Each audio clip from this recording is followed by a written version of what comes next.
Letošnje srečanje in jubilejna proslava, ki se nam približujeta, bodo res nekaj posebnega. Namreč letos bo to že 60. jubilejno srečanje taboriščnic, taboriščnikov, ukradenih otrok, izgnancev, političnih zapornikov. Ta jubilej želimo še posebej svečano obeležiti. Glede na COVID situacijo in razmere bo proslava žal podobna lanskoletni, tako po številu udeležencev v sami dvorani, kot velikosti nastopajočih ansamblov, zborov, vendar kljub temu verjamem, da bo proslava res ustrezna in na nivoju.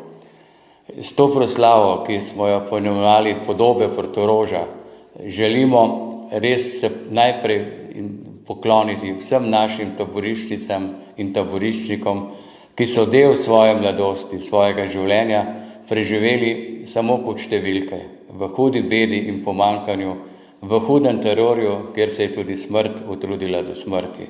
Zaradi njihovih dejanj, tovarištva, domoljubja, solidarnosti, ki so jih udejanjali v svojih medsebojnih odnosih, so preživeli grozote taborišč in ohranili slovenstvo in slovenski rod. Neizmerno smo ponosni na njih. Z to proslavo želimo, da se njihovo sporočilo nikoli več sliši tudi v širši slovenski prostor. Žal ne živimo v idealnem času, razne oblike izmov se ponovno prebujajo, zato je prav, da se sliši najprej glas naših internirank, njihov opomin in pa tudi naš angažma, da se vse te grozote čim bolj zminimizirajo in da se nikoli več ne ponovijo.